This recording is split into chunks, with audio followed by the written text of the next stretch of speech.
but we can't speak all about last season. We do need to speak about the upcoming year, and we've mentioned a few of those players. We've mentioned a few of those moves around the league. We've mentioned about the loss of Basingstoke this year, and it's going to be and the addition of Solway. It's a very different league this year, isn't it? And it's going to be a different league for those reasons, but it's going to be a different league because the Seahawks look like they're here to do the business, and they're not going to be anyone's whipping boy from day one this year. And if anyone thinks that's the case, they're in for a huge, huge shock. Yeah, Paul touched on it a couple of minutes ago.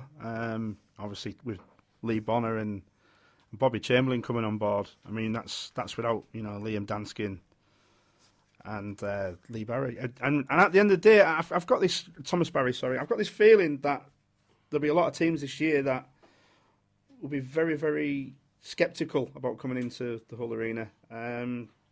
This year, they probably looked at it as a possible. We're going to struggle probably for the first couple of periods, and they'll dwindle off because of the short bench that the Seahawks had. And I think this year we've got a stronger bench, and I think we'll definitely overturn a few this year. Is that the way you see it? Is it going to be a year for the Seahawks to certainly progress? You've got to think with the side that's been put together already, and of course I think we are at around 14 players, I think, announced at the 14, moment. Yeah. And obviously still more to come. This side looks like a very difficult team to beat. We've looked at a lot of teams around the league. You've lost a lot of important players. This team looks like a team that should cement a playoff spot and be challenging for things. Should challenge for some teams have.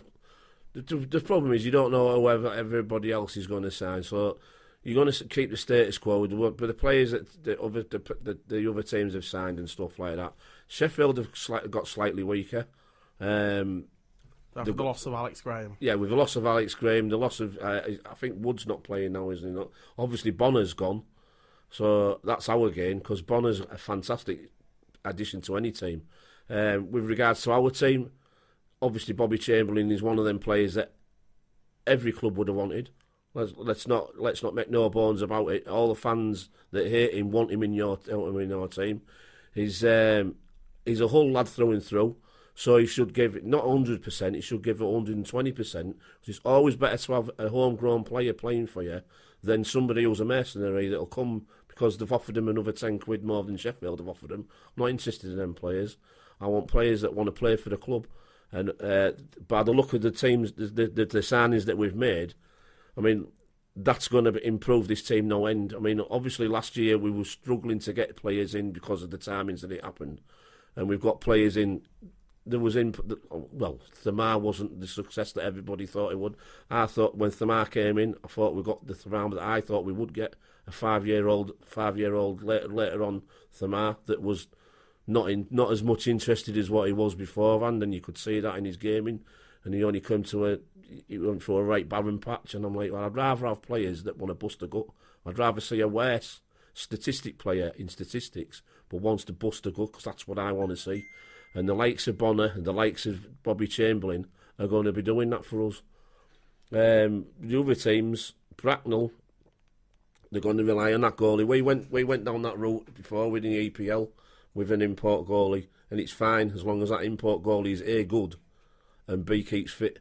Because if he doesn't, then you're struggling. They're going to struggle. If he gets injured, how are they going to get another import goalie in on a work permit as fast as they think they're going to get him in? Because that ain't going to happen. So if he gets injured in the first couple of months, they're relying on an elite league team getting rid of one of their players, and that don't happen all the time.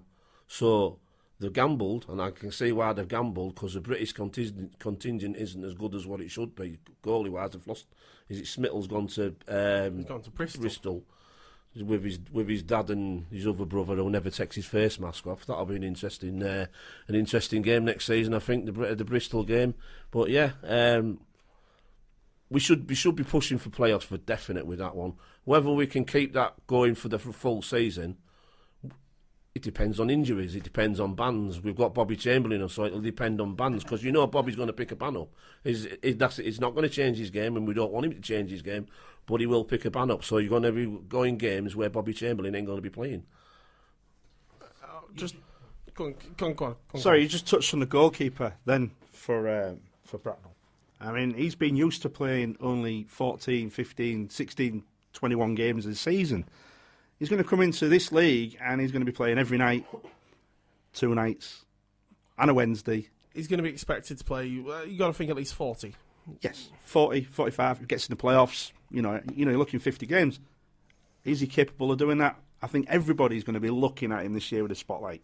Yeah. Definitely. Well, that's the thing, because essentially they're the experiment, aren't they? Because if you got to think, if this goes well for the Bees and he is heads and toe above every other netminder, I'm not saying this is what I think it will happen, but if, Pavel Krajovic, I think it is, if he is that good and he leads Bees to some silverware, it may be the thing that other teams do jump ship next year and think that's the way to go. But they are the test, aren't they? It's going to be a case of whether, one, they stay fit, whether they can deliver the performances, because the numbers do look great. 2 consecutive seasons at a .92 save percentage, but that's in 21 and 15 games.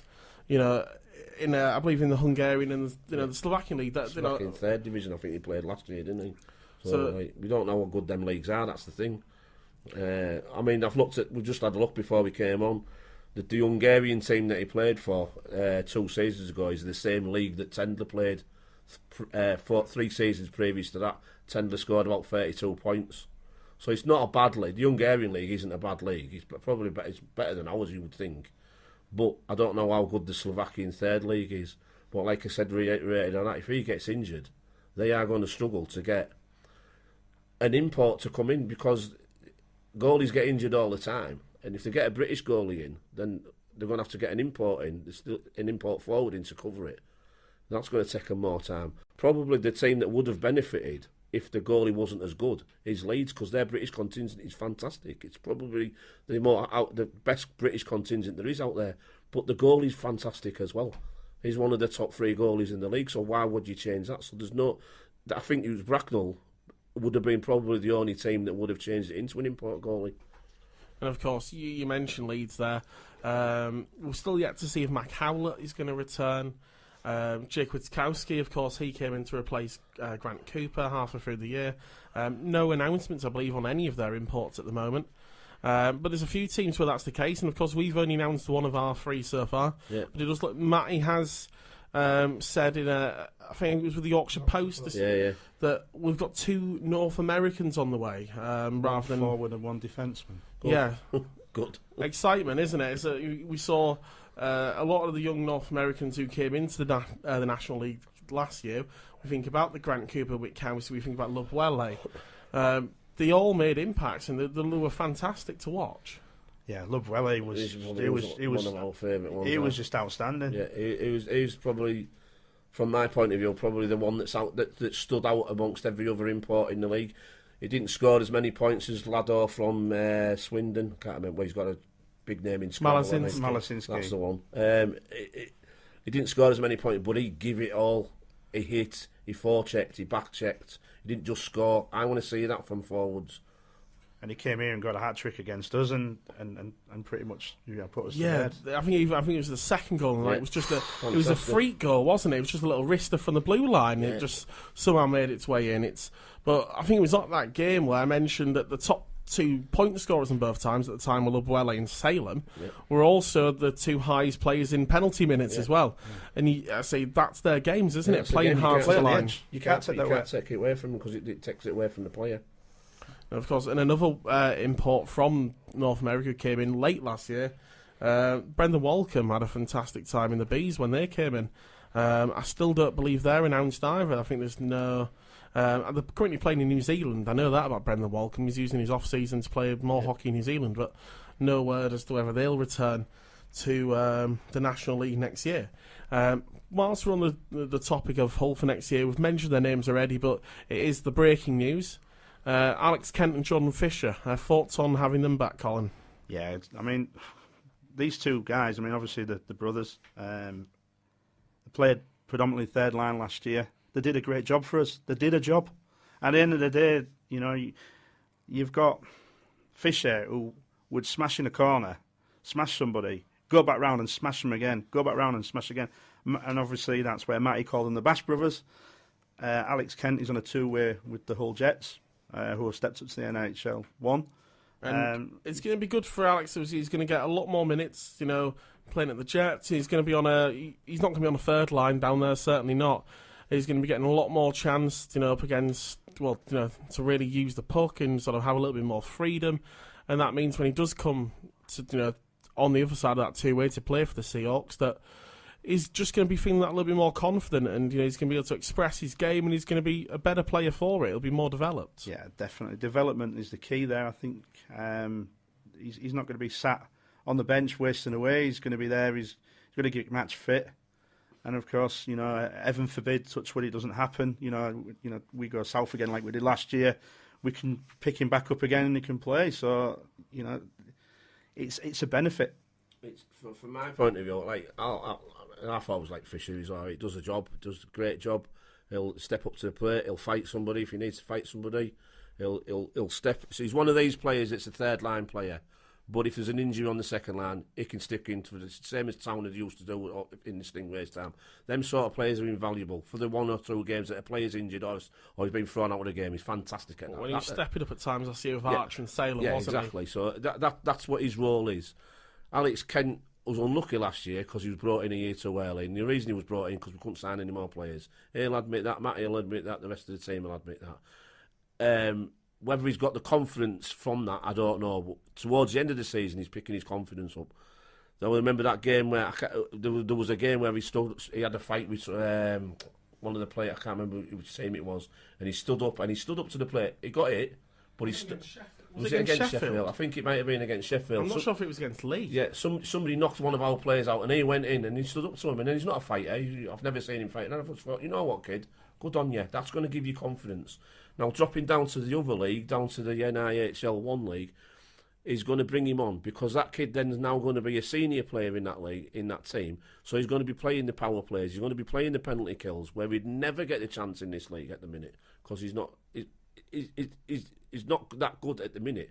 But he will be getting good. But you can't throw him into the deep end and getting absolutely welled every time he goes out. So this is going to be the making of the kid.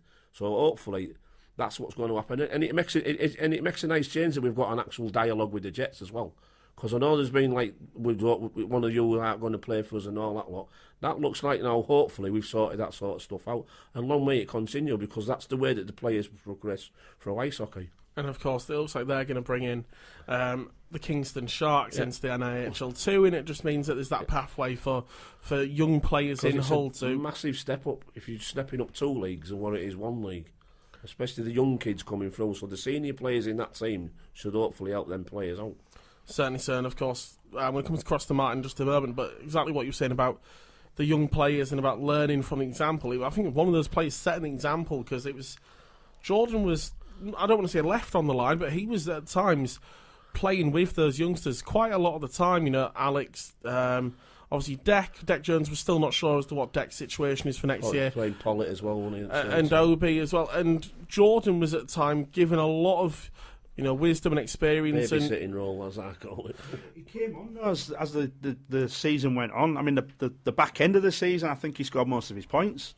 He ended up with 17 points in total, 9 plus 8. Which for himself, he's not a projected goal scorer, but he's a hard worker. He's one of these blue collared. I want to get in the corners and do a job. He's just a nitpicking. You know what I mean? He's a really good player. He needs a good kebab down him. Like, he's a bit skinny for my liking. There's no on the lad, is he, at the minute? Like, but that could always be beneficial as well. But he could do with a little bit of muscle on side him, and he'll be a cracking little player. It's funny you say that, actually, because my point there is, obviously I spoke to Matty the other day for Across the Pond, and he was saying that Ken isn't a typical kid. He's not going out drinking with his friends and stuff. He's in the gym with Matty every day. He's working really hard in the gym. He's putting all that effort in. He'll admit himself that he hasn't got all the talent in the world, but if anything that he showed last season, he's got the fight. He will hit people. He'll get stuck in. And, I think this is the best move for him. Like you say, he's going to be a senior player down at the Jets, and then building up his muscle, building up his strength. What is he, 18? You know what I mean? He's got like a whole career ahead of him, and like being under Matty's wing as well. He's only going to get better and better. He's going to develop, isn't he? Of course he is. I mean, if he's going to be training with the Seahawks by all accounts, and then he's going to be training with an extra import this year, so that's going to bring him on. You know, it's you get better with better players, I think. Yeah. Especially in when you're practicing and training. It's like that in any sport. But yeah, it's going to be great. Like you say, touched on the fact that he's only 18. Yeah. Next thing I want to move on to, and of course it's something that yourself, Colin and Paul, you've both been at times. Well, Colin, obviously you're still heavily involved with the 50-50 side of things. And of course, I know Julie's been helping out as well, and obviously Paul used to obviously do a lot of work, in the Stingrays days with the announcing, and it seems to be, of course, myself and Martin now doing sort of the commentary as well. It's this bug of being a volunteer, of, as I say, none of us get paid for this. We do it for our love of the sport, love of the club, love of the game, and just wanting to make the Hull Ice Arena the best it can be for the team that's in there and the people who go down there to watch the game. What is it about being a volunteer, obviously, that makes you proud to be one? Why do you keep doing it, Colin? It's an honour to do it for me. It's my first time of doing the 50-50, and I just took it on my wing and ran with it. Not just me, there was obviously a team of people as well out there. Julie, Jess, etc., Sally, Donna. Not just me. It was a team. It was a team effort.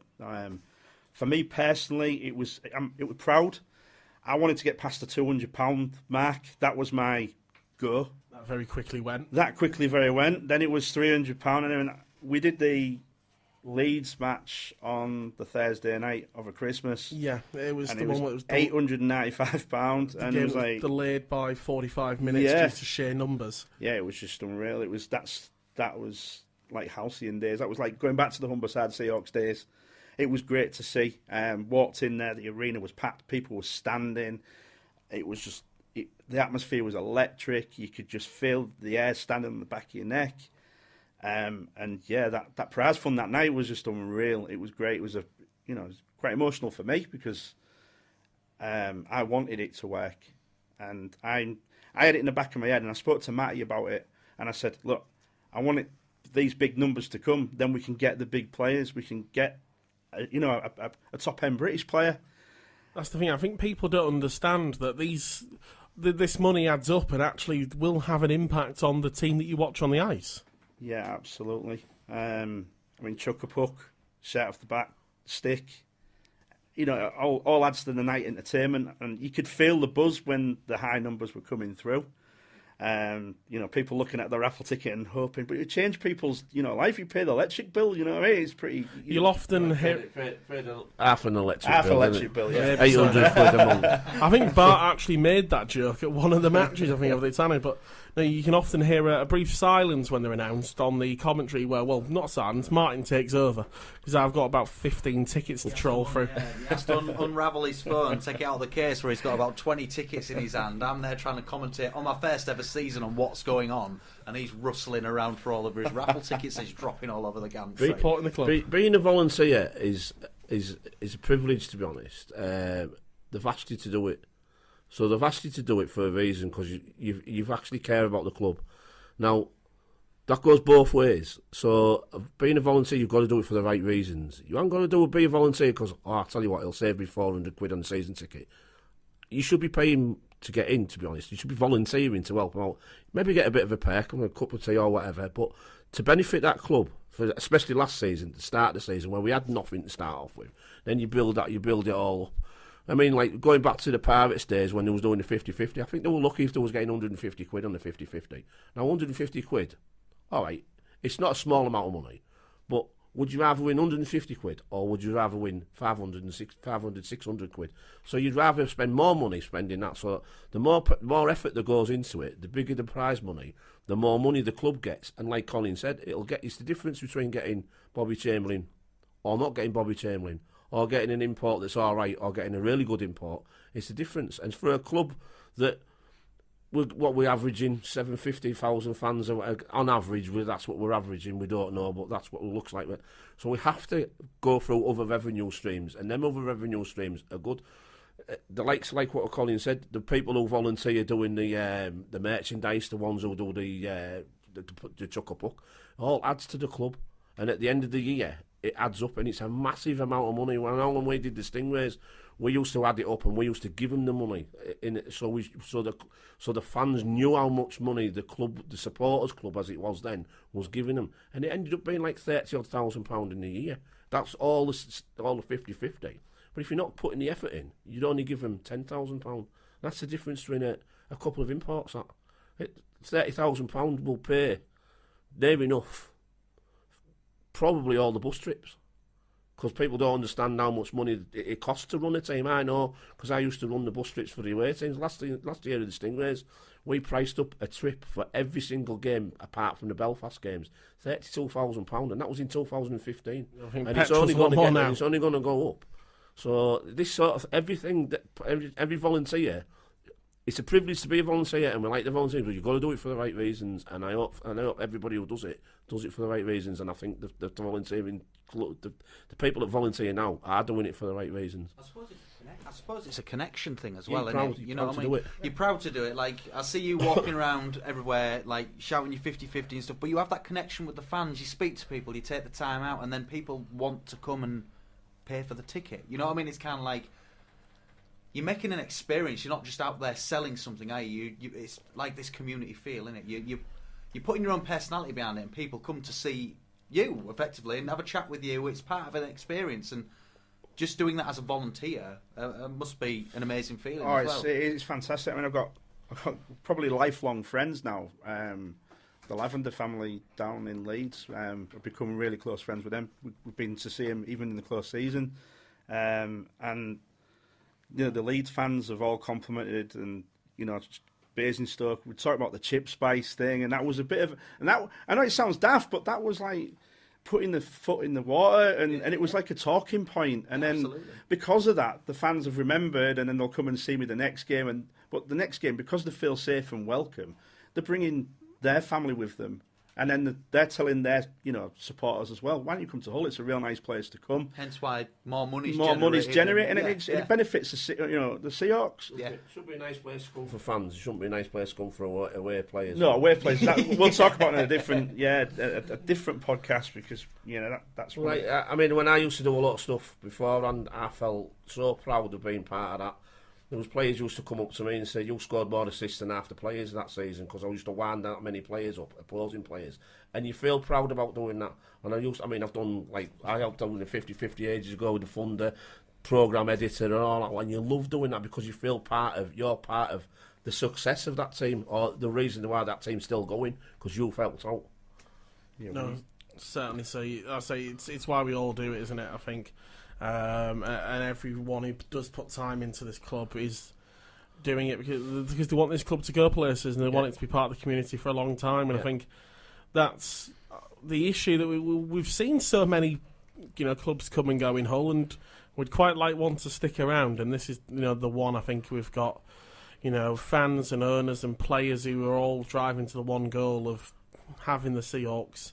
The foundation's been built, definitely. Oh, massively. You can feel it, can't you? I'm a novice, like I've touched on, but just stepping into that arena and seeing what Matty and Joan that have built, and then from the volunteers, the fans coming in the droves through the door, and building this great team, Stuff behind the scenes as well. It's like the equipment manager. I mean, Tommy Evans, he's completely transformed that dressing room. Matty wants him on the pod at some point. He is a great guy. I mean, you talk to him, he's just so down to earth. But when you actually look, he's so professional about everything he does. He's in the arena probably 3-4 hours beforehand. He maybe go to Basingstoke or Bristol, and he's still there 2 hours after everybody's got back in the cars and gone to sleep. He's probably putting, laundry away and all sorts. But he's the unsung heroes. These, that you just touched upon. Yeah, so hats off to Tommy Evans there. Absolutely great guy.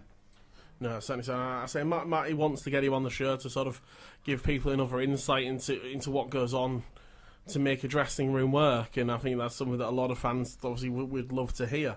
But what I just want to move on to might even be our final point of the night, and it's something that, Paul, when we were discussing sort of what we wanted to have on this show, it's something that you brought up, and it's as yourself. Who've been fans of Hull ice hockey since, essentially, it's been around 35 years ago. And it's about what the fans want to see, what the fans want to hear, what the fans want to support. So before we go on to players, I just want to ask sort of, what does a fan want from their team? And of course, this is something that's been brought up in the fans' forums, and it's constantly trying to ask the owners, have the owners work with us, and that's what Matty and Joe are doing. And it's, what is it that is working now that's, I don't want to say not worked before, but why is it that fans are attached to this club, and what is it exactly that you're wanting to see and you are seeing? The local lads. Both Matty and Joe are local. They're both on the scene. They both know the people. They get it. They are Hull through and through. Matty is, cut him in half in his Hull Seahawks. He's just Hull. He's just, apart from he supports the wrong rugby team, but we'll go. Spice falls out with him. If Yeah. And You know. Yeah, we won't go into that. Bingo. Bingo with Matty. But yeah, it's Hull. He's Hull through and through, and you can see that he wants it to work. He wants it. He's bringing in the young lads through. He's bringing in the lads back from Hull. He's bringing that Hull brand back where it should be. Definitely. We've spoken to him a lot over the year, Martin, haven't we? He's so passionate, and at times when things aren't going right, you can tell it's not just affecting the business. It's affecting him. He wants this to work, and there's when things aren't going right, there's no one who wants to turn it around quicker than Matty, because this is his and Joe's, I don't want to say a project. It's not a project. It's something that they love. They've brought back, and with the help of fans and volunteers and the players, are starting to make it a success once again in Hull. And that's their driving force, isn't it? And that's exactly what the fans want to hear, want to see, and are seeing. I want to see a legacy. I started watching the sport. We talked about it from the very off. I was 13. My boy's 13 next month. He's in the studio with us at the minute. Now, I would love it if he could see 35 years of ice hockey and beyond, the same as what we've seen, but just as the Hull Seahawks. If I turn my microphone up, we'll bring Logan in. First of all, welcome to the podcast, Logan. Hello, guys. Hello, guys. But I say, as your dad just said, your dad and Paul have been through the ups and the downs and the roller coaster that have been, the Seahawks and the Hawks and the Thunder and the Stingrays and the Pirates, and now the Seahawks. And of course, you've been. I know you follow the journey, through the Pirates and obviously a supporter of the Hull Jets as well, as a lot of people are in Hull ice hockey. They want to just see success on and off the ice for all clubs that we do have and are lucky to have in the city. But what is it about the Seahawks that have made you so passionate, Logan? And of course, we know that it's not just your dad who's a massive OB fan; it's yourself as well. But it's not just OB. Of course, that whole team's made you a huge support, and you can hear you with a drum from up on the gantry. Me and Martin are sometimes waving to make it a little bit louder. But I say, it's this family feel, this whole atmosphere around the club, and as a young fan and a new fan, what is it that makes you love the club? Probably the atmosphere, with the fans, getting to know away fans, having banter with the players, especially the away players, just brings more fun into the games. And it's something that I say we'll all know here that you can't really do in other sports. We've mentioned football. We've talked about FC and Rovers in the city. You don't have that access. You don't have that connection with the players that you do in any other sport, do we? The thing is, we've got a little bit disassociated with the Pirates. You never really had fans forums, and then certain players weren't playing very well, and you could see that the fans were getting on them. Matty and Joe are here for the right reasons. It's not a project. It's not a little hobby for them. They actually care about making the profile of the sport in this city better, and they're going to go far further. And part of that is the interaction between the players and the supporters. They are open. You can go to the players and ask for an autograph and not get. You look at some of them videos where was it Tottenham and Leeds when that kid walked. When that kid was asking for autographs, and he just walked and just ignored him. The one in the Arsenal shirt, they was signing, and they just don't even interact. Any young kid goes up to one of them players and they've just come off, they've just done 60 minutes, just done 3 periods, just had a fight, lost a tooth, they'll still stand there for a photograph. Kids see that and they go, you know what, I've never seen this in another sport. Rugby's like that. Rugby, at the end of the game, players will come round and I'll give it, rugby does it, both teams, even Rovers and Hull. All the players come round, even though weeks beforehand they've probably been slagged off by someone on the internet. But you don't get that with football. You don't get that, nowhere do you get that interaction, no fan interaction with professional one, the higher echelons of the sport of football. Here, they know that the kids will love them, and the kids will, you'll get a kid hooked. You've got a kid hooked for life. That's why you take your kids to school. I haven't got any kids, but that's why I take Logan to rugby league, because I know now he's going to watch Rovers for the rest of his life, because he's hooked. Same with ice hockey. So you get them kids hooked, and the only reason you can get them kids hooked is because they've got role models to look up to that will go, oh, all right, kid, and actually be interested in him. Say, what's your name? Oh, who's your favourite player and stuff like that. Spend for 2 or 3 minutes with him. Makes the day, doesn't it? Certainly did. It made my day last year when Tim Lyons signed me a puck into my least favourite presenter. And there's another thing, you get banter between the two, and that's how it should be. No, I say it's one thing I want to pick up. You just said role models. Then it's the second question you brought up. It's what makes someone a fan's favourite. And that's a huge question, because we all have our favourite players from days gone by and on the ice now. Different, isn't it? It's a character. It's different thing. So you look back in the history, and we've had fans' favourites that have not been good players. We've had fans' favourites that are ugly, and they're a fans' favourite because they're ugly. We've had fans' favourites that score a lot of points, and other fans like myself can't stand them, but they score a lot of points. I don't think they're fans, but players see it. And then I've seen other things where people have been fighters and they've been a fan's favourite, and I've seen what they've done behind the team, and I've said, well, you're not a fan's favourite for that reason, because I know what you like in the dressing room, because you're not that good. So different things make different. But for me, from a sporting point of view, anybody who gets it as a player, what a fan wants from that player, is a fan's favourite. So anybody who gives 100% every game, even if they give 90% every game, but they look like they care, they're playing for that team. It doesn't matter what team, what sport you're playing for. They're not a mercenary. That's what makes a fan's favourite. Yeah, they're playing for the share, aren't they? Plus, they're playing for the share. But I mean, you can get fans' favourites on everything, because somebody's got a funny name, they're a fan's favourite. Somebody's got a stupid haircut, like Brad Fash, he's a fan's favourite. And you just go, yeah, brilliant, he's a fan's favourite because he's got a mullet. Well, I had a mullet in the 80s, I wasn't a fan's favourite then, you know what I mean? But everything calls. There's different types of fans' favourites, isn't there? And everything, and it doesn't matter what sport you are, you'll always get different types of fans' favourites. Cult fans' favourites and fans' favourites who care. I want players who care about the club. That, to me, will make them a favourite for me. Yeah, there was a cult fan favourite way back, I think it was about 1996, and it was the Kingston Hawks back then. We had a team full of Finnish players, and we had an end-of-season presentation. So they all went dressed up in the nines, they all had the ties and all that stuff. And they all went round chopping people's ties off. And it was just hilarious. They all, the full team just got, there's a bit of a bond. And it was really, really funny. But they became, fan favourites because of daft little things. It's that connection and sort of that. I say it's not always, as you said, Paul, the on the ice stuff. It can be the off the ice stuff.